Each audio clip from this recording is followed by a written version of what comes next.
Imagina a un grupo de hombres y mujeres reunidos en la penumbra, con la respiración contenida, observando el cielo desgarrado por un relámpago que divide en dos la noche. El trueno retumba y el silencio se rompe con una sola voz, la del sacerdote que, con gesto solemne, sentencia que aquello no es un fenómeno natural, sino la ira de los dioses. En ese instante, el miedo se transforma en obediencia, y lo que era simple incertidumbre se vuelve deuda espiritual.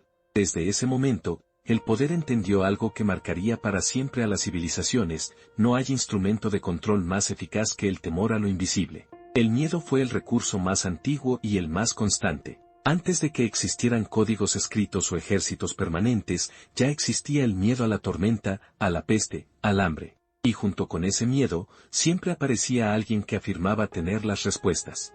No necesitaba demostrar nada, bastaba con narrar el sufrimiento como castigo y la calma como recompensa. Así se inauguró un contrato desigual que sigue vivo hasta hoy: la multitud entrega obediencia a cambio de una promesa intangible. Roma, con su vasto imperio extendido desde las islas británicas hasta los desiertos egipcios, comprendió que no bastaban las legiones ni las victorias en el campo de batalla para garantizar lealtad. Ningún ejército podía ocupar cada aldea ni vigilar cada hogar. Pero el miedo sí podía hacerlo. Bastaba con enseñar que los ojos de lo divino lo observaban todo, que ningún error pasaba inadvertido, que incluso los pensamientos podían condenar. Un verdugo visible se puede esquivar, un castigo eterno se convierte en una prisión sin paredes. El campesino que perdía la cosecha no veía en ello la consecuencia de plagas o sequías, sino el peso de un pecado oculto. La madre que lloraba a su hijo enfermo escuchaba que era prueba de impureza. Y el soldado derrotado en batalla creía que los dioses le habían dado la espalda. Esa red de interpretaciones convirtió la tragedia cotidiana en un lenguaje de condena y salvación, siempre administrado por los intérpretes de lo sagrado. El sacerdote no era un simple guía, era un traductor del terror, alguien que transformaba cada relámpago y cada peste en mensaje divino. Lo más inquietante de este mecanismo era su capacidad de inmunidad. Nadie exigía pruebas. Nadie podía reclamar una explicación distinta, porque la duda misma era considerada peligrosa. El miedo se volvió doble: miedo al castigo, pero también miedo a cuestionar el relato. Así se formó la primera gran muralla de control psicológico, un cerco invisible que convertía a los hombres en guardianes de su propia sumisión. El cristianismo, que en sus inicios fue perseguido como movimiento marginal, traía consigo un arsenal narrativo perfectamente adecuado para reforzar esta dinámica. El infierno no era metáfora, era destino. El juicio final no era alegoría, era amenaza. Y cuando el emperador romano descubrió que esa fe en expansión podía convertirse en instrumento de cohesión, entendió que ya no se trataba de sofocar las llamas, sino de utilizarlas como antorcha. El miedo a la condena eterna podía lograr lo que ninguna espada conseguía: instalar obediencia en millones de almas dispersas. Ese miedo no se agotaba en un hecho puntual, no terminaba con la tormenta ni con la peste. Era un miedo perpetuo, renovado en cada generación a través de relatos, cantos y rituales. Los niños aprendían antes a temer al infierno que a leer o a escribir. Las imágenes del fuego eterno, de los demonios acechando y de los ángeles castigadores se fijaban en la mente infantil con una fuerza que ninguna razón adulta podía borrar después.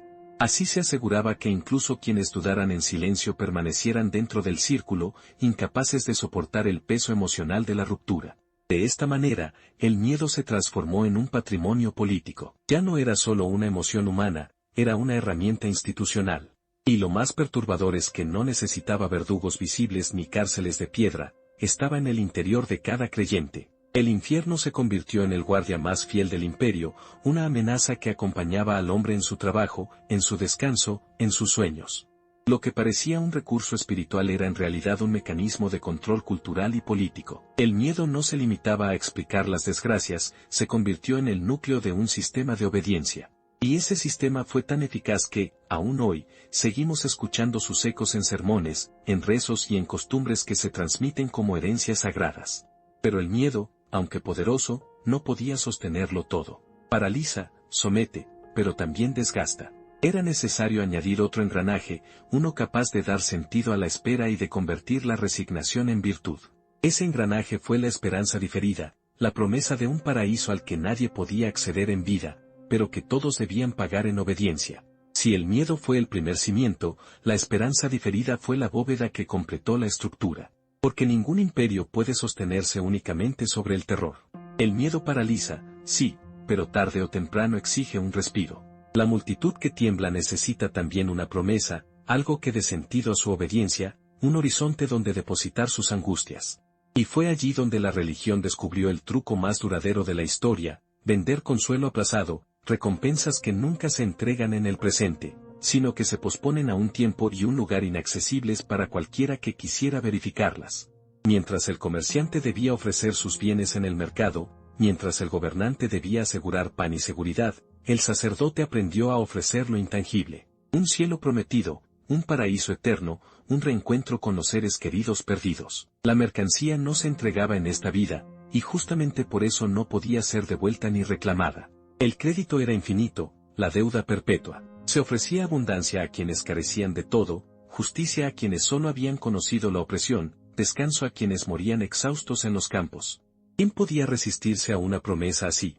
En el Imperio Romano, esta fórmula adquirió un valor incalculable. El campesino explotado por impuestos desmedidos, el soldado enviado a guerras lejanas, la madre que perdía a su hijo en la peste, todos podían aceptar la miseria cotidiana porque se les decía que aquello era solo una prueba pasajera. Lo verdadero vendría después, en otro plano, en otro tiempo, y para llegar a él bastaba con obedecer. Así, la esperanza diferida se convirtió en la excusa perfecta para consolidar el orden.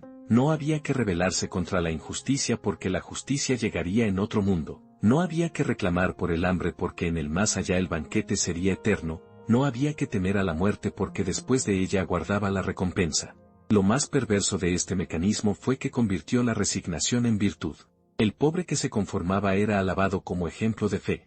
El que se rebelaba contra su condición era señalado como incrédulo, como impaciente, como alguien incapaz de confiar en la providencia divina. La esperanza ya no era solo un consuelo, era un mandato. No esperar era pecado. Desear justicia inmediata era prueba de debilidad espiritual. De esta manera, el poder político encontró en la religión un aliado perfecto, capaz de transformar la impotencia en obediencia y la desesperación en disciplina. El Concilio de Nicea, más allá de sus debates teológicos, fue también un laboratorio de este mecanismo. Allí se decidió no solo cómo entender a Cristo, sino cómo convertir la fe en una fórmula clara, repetible, capaz de sostener el edificio imperial. Las disputas sobre la sustancia de Jesús no eran para el campesino, que apenas comprendía esas palabras. Eran para crear una narrativa de unidad, una promesa que pudiera repetirse sin fisuras. No importaba tanto la profundidad teológica como la capacidad de generar obediencia colectiva. El credo se transformó en pasaporte espiritual, en certificado de pertenencia, en llave hacia esa esperanza que nunca podía ser verificada. La esperanza diferida también operaba en el terreno emocional. ¿Qué madre que había perdido a su hijo no se aferraría a la idea de volver a verlo en un paraíso eterno? ¿Qué esclavo no encontraría alivio en la promesa de que su sufrimiento sería recompensado después de la muerte? ¿Qué soldado caído en batalla no sería exaltado como héroe de una causa que garantizaba gloria celestial? Roma aprendió a domesticar incluso el dolor más íntimo, transformándolo en combustible para el sistema. Pero esta esperanza tenía una condición: siempre estaba mediada. No era accesible directamente, no era fruto de la experiencia personal ni de la introspección. Había que pasar por el sacerdote, por el obispo, por el credo oficial. La salvación no era un camino abierto, era una puerta custodiada. Y quien controlaba esa puerta controlaba las almas. La esperanza diferida no era solo promesa, era también monopolio. Lo que comenzó como relatos transmitidos en comunidades dispersas terminó convertido en un contrato imperial. Obediencia en el presente, recompensa en el más allá. Y como nadie regresaba de la muerte para reclamar la promesa, el sistema quedaba blindado. Ninguna estafa terrenal podría sostenerse durante siglos, porque tarde o temprano alguien reclamaría el engaño. Pero esta estafa era perfecta porque la verificación estaba prohibida, porque el plazo de cobro se extendía más allá de la vida misma. Así, el miedo y la esperanza se entrelazaron como dos caras de la misma moneda. Temor al castigo eterno y promesa de recompensa futura. Uno inmovilizaba, el otro justificaba. Uno sembraba angustia, el otro ofrecía calma. Juntos creaban una cárcel psicológica de la que era casi imposible escapar.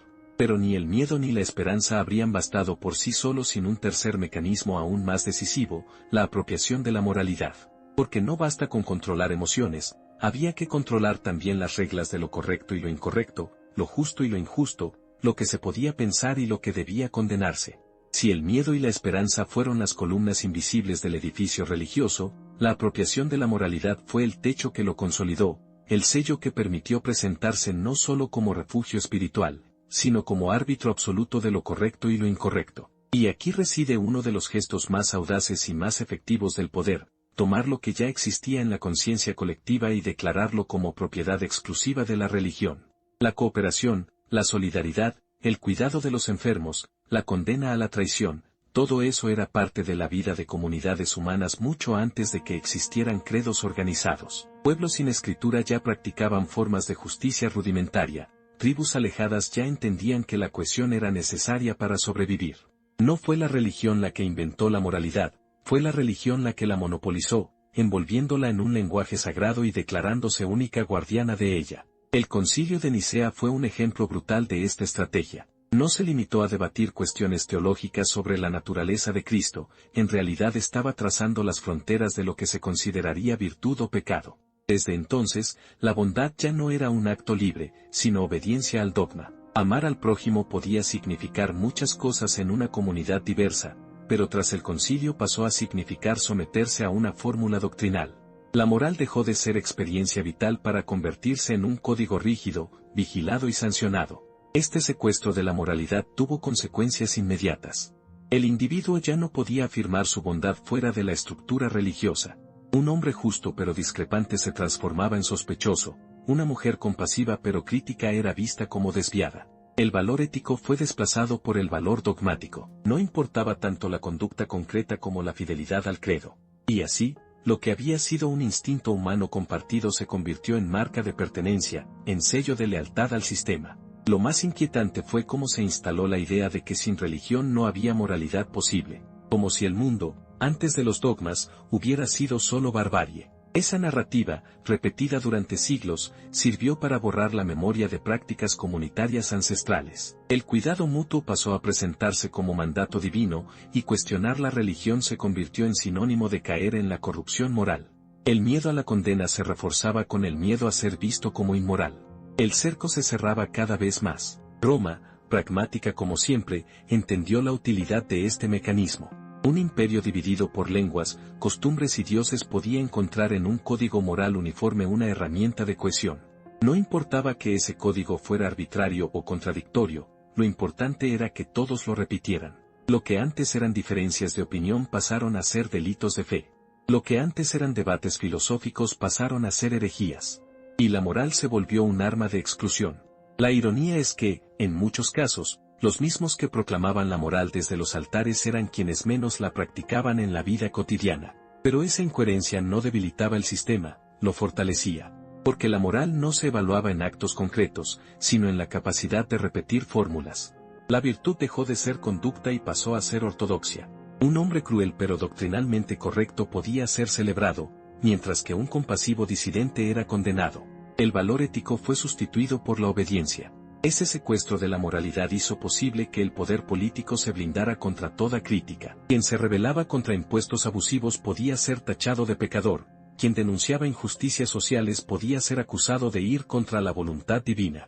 El aparato religioso se convirtió en garante moral de un sistema que, en realidad, necesitaba justificar sus abusos. Y el pueblo, atrapado entre el miedo al castigo y la promesa de la salvación, aceptó el relato como inevitable. Lo que alguna vez fue instinto humano compartido, lo que alguna vez se vivió en comunidades pequeñas y dispersas, se transformó en propiedad exclusiva de una institución. La religión no inventó la moralidad, la expropió, la selló con símbolos sagrados y la presentó como su creación. Y de esa manera, cualquier intento de pensar éticamente fuera del marco oficial pasó a considerarse corrupción, caída, desviación.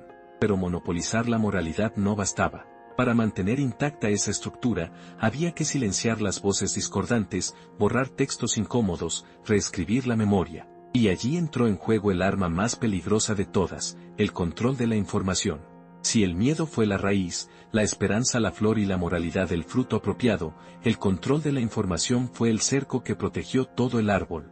Porque ningún sistema de poder puede sobrevivir largo tiempo si permite que circulen relatos contrarios, memorias divergentes o interpretaciones libres. Y la religión, aliada al imperio, entendió pronto que controlar lo que se decía, lo que se escribía y lo que se recordaba era tan decisivo como ganar una guerra. El Concilio de Nicea no fue solo una asamblea teológica, fue una operación de edición masiva de la realidad. Allí se proclamó no únicamente lo que debía creerse, sino lo que debía olvidarse. Los textos que no encajaban en la ortodoxia oficial fueron condenados a las sombras. Evangelios alternativos, visiones distintas de Cristo, memorias incómodas de comunidades diversas, todo fue marginado, silenciado o destruido. Lo que no se podía domesticar debía desaparecer. Y la desaparición no fue casual ni accidental.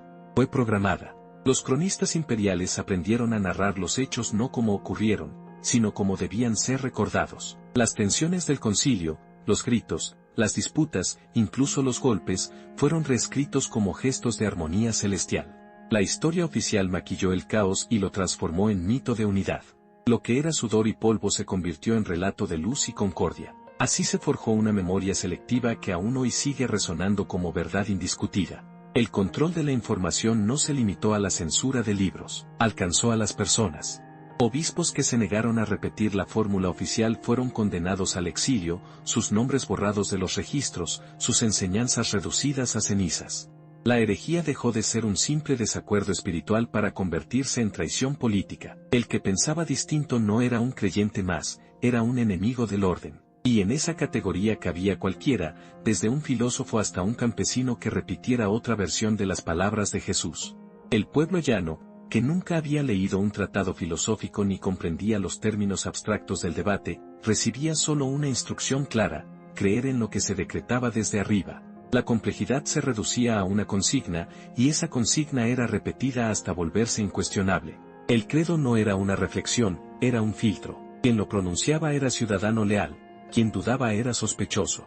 La fe se convirtió en un examen de obediencia, y la información en una frontera vigilada. Lo más perturbador de este mecanismo fue que logró borrar la riqueza de voces que había caracterizado al cristianismo primitivo. Aquella diversidad que alguna vez respiraba en comunidades dispersas se comprimió en una fórmula uniforme, decretada por la presión del poder imperial. La creatividad espiritual fue sofocada, la multiplicidad, condenada. El mensaje de Jesús, que había nacido entre marginados, pronto fue encerrado en decretos firmados bajo la mirada del emperador. Pero lo verdaderamente inquietante no fue la represión abierta, sino la capacidad de controlar la memoria. Una generación después, muchos ya no recordaban las disputas originales. Lo que quedaba era la versión oficial, repetida en liturgias y textos aprobados. El pasado había sido purgado. La herejía se transformó en fantasma, en advertencia, en figura de terror. No importaba tanto lo que había dicho aquel predicador africano condenado, sino que había sido condenado.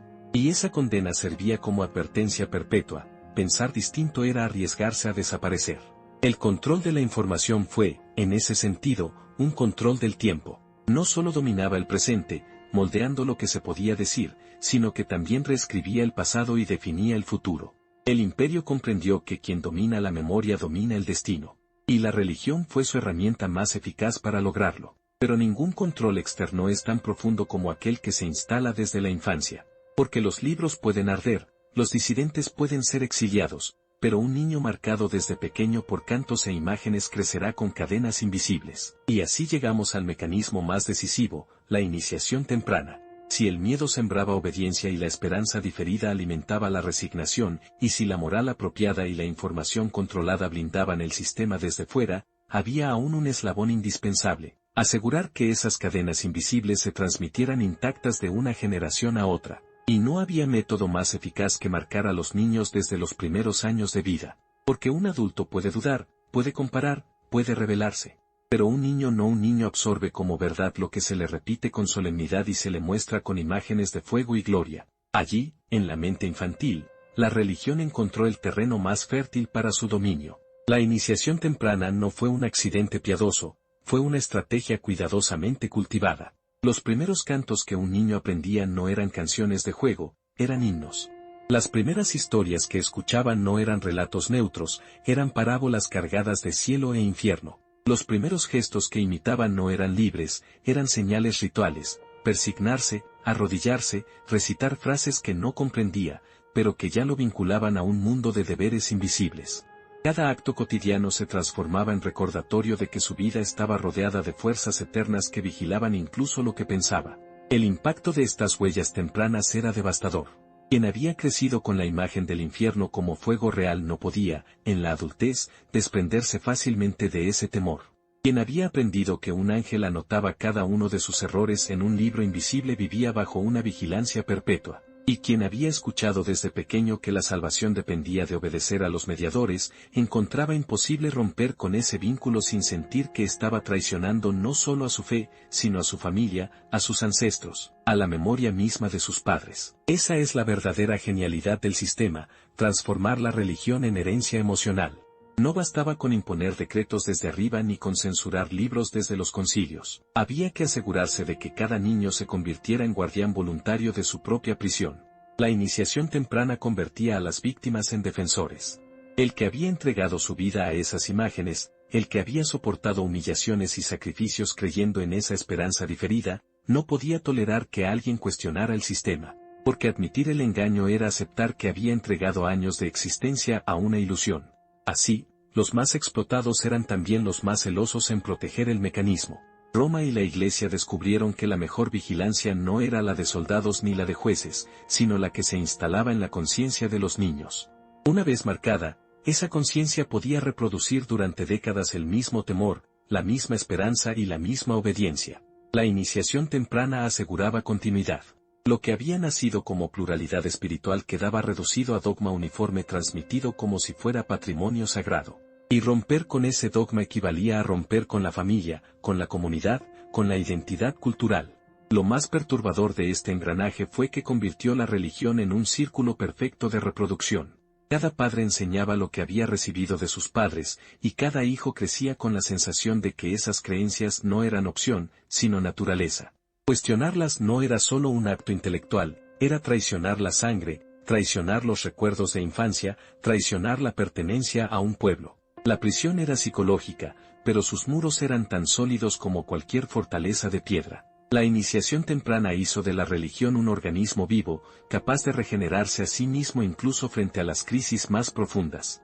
Cuando el miedo parecía desgastarse, bastaba con recordar las imágenes inculcadas en la infancia. Cuando la esperanza parecía volverse vaga, bastaba con invocar las canciones aprendidas en la niñez. Y cuando algún adulto intentaba dudar, bastaba con despertar la culpa sembrada desde la cuna. De esa manera, cada generación se convertía en eslabón de una cadena que aseguraba obediencia por siglos. Pero todo este sistema habría sido frágil sin el respaldo de un poder aún más concreto, el político y el económico. Porque los templos podían arder, los libros podían quemarse y hasta las generaciones podían rebelarse, pero mientras el trono y el altar permanecieran unidos, la religión seguiría siendo no solo fe, sino estructura de poder. Si el miedo fue la raíz, la esperanza la promesa, la moralidad la máscara, la información el cerrojo y la iniciación temprana la cadena heredada, la alianza con el poder político y económico fue el martillo que selló todo el edificio. Porque la religión, por sí sola, podía conmover corazones, pero unida al trono adquirió la fuerza de un imperio. Allí dejó de ser refugio espiritual para transformarse en engranaje del Estado, en brazo armado de la política, en empresa de acumulación que convertía la fe en riqueza tangible. El Concilio de Nicea mostró con crudeza esta fusión. Lo que se presentó como un debate sagrado fue en realidad una asamblea convocada por un emperador pragmático que buscaba asegurar la cohesión de su imperio en crisis. Los obispos no eran meros representantes de comunidades espirituales, eran piezas de un tablero político, hospedados en casas costeadas por el Estado, agasajados con banquetes, vigilados por la Guardia Imperial. El anfitrión no era el Espíritu Santo, era el César. Y lo que se decretaba no era verdad eterna, sino política inmediata. La religión, desde ese instante, dejó de ser margen y se convirtió en centro. El credo no fue solo una fórmula teológica, fue una prueba de lealtad al emperador. Quien lo repetía se convertía en ciudadano fiable, quien lo rechazaba pasaba a ser sospechoso de traición. La herejía ya no era error espiritual, era delito político. Y esa confusión entre fe y poder marcó el destino de Occidente por siglos. La alianza no se limitó a lo doctrinal. También se expresó en lo económico. El diezmo, las ofrendas y las donaciones se transformaron en un sistema de redistribución al revés, millones entregaban lo poco que tenían, y una élite eclesiástica acumulaba fortunas. El templo se llenaba de oro mientras los campesinos eran exaltados por su pobreza. La riqueza institucional se presentaba como prueba del favor divino, mientras la miseria de los fieles era narrada como virtud. Lo que en cualquier otro ámbito habría sido denunciado como explotación, en la religión se celebraba como fe. El poder político comprendió rápidamente la utilidad de este mecanismo. Eximir de impuestos a las instituciones religiosas no era solo gesto piadoso, era inversión en estabilidad. Las riquezas acumuladas permitían levantar templos monumentales, controlar territorios, financiar ejércitos y hasta decidir el rumbo de gobiernos enteros. El altar se convirtió en banco, el púlpito en tribuna y la liturgia en espectáculo legitimador. La religión ya no era apenas discurso, era aparato económico y máquina de poder. Y esa alianza tenía un beneficio doble. El emperador se presentaba como elegido de Dios, intocable por la crítica, blindado contra la rebelión. Y la religión, a su vez, encontraba en el trono un guardián que protegía sus privilegios y castigaba a quienes se atrevieran a desafiar su autoridad. El resultado fue un matrimonio indisoluble, trono y altar unidos en una sola voz de dominación. Lo más inquietante de esta fusión fue que convirtió la obediencia en moneda política. No importaba si un ciudadano era justo o compasivo, lo decisivo era que recitara el credo oficial. La ética concreta fue desplazada por la ortodoxia repetida. Un imperio hambriento, dividido y en crisis logró encontrar cohesión no en la justicia ni en el bienestar, sino en la repetición ritual de una fórmula. La religión se volvió examen de ciudadanía, y el credo, pasaporte para sobrevivir. Con el tiempo, esta dinámica se repitió en concilios posteriores, en Constantinopla, en Efeso, en Calcedonia. Siempre bajo la misma lógica, reunir líderes, imponer definiciones, suprimir divergencias. Siempre con el mismo objetivo, blindar el poder político mediante decretos espirituales. Y siempre con la misma consecuencia, borrar memorias incómodas, uniformar conciencias, transformar la diversidad en delito. El legado de esa alianza fue devastador. La religión que nació entre marginados terminó marginando a los que pensaban distinto. El mensaje que proclamaba humildad y compasión se convirtió en justificación de exilios, censuras y persecuciones. El movimiento que había resistido al poder se transformó en brazo del poder. Y esa transformación no fue accidente, fue estrategia, fue cálculo, fue negocio. Y aquí surge la pregunta que aún hoy resuena como eco incómodo: si las llamadas verdades eternas nacieron de decretos imperiales, si fueron redactadas bajo la mirada de gobernantes pragmáticos, ¿cuánto de lo que repetimos hoy como sagrado no es más que el reflejo de decisiones políticas disfrazadas de revelación? La fe, unida al trono, dejó de ser búsqueda de sentido para convertirse en contrato de obediencia. Y su sombra, prolongada durante siglos, todavía atraviesa nuestras culturas, nuestras leyes y nuestras conciencias. La religión no sobrevivió por ser verdad, sino por ser útil. No floreció por revelar lo eterno, sino por domesticar lo humano. Fue miedo convertido en cadena, esperanza aplazada convertida en negocio, moralidad apropiada convertida en arma, memoria controlada convertida en dogma, infancia moldeada en prisión, y trono aliado al altar en pacto de hierro. Y si aún hoy esas fórmulas resuenan como indiscutibles, no es porque descendieran del cielo, sino porque fueron repetidas durante siglos hasta confundirse con el aire que respiramos. La pregunta no es si crees o no crees. La pregunta es si te atreves a mirar detrás del velo, porque allí, en lo prohibido, se revela la verdad que siempre intentaron ocultar.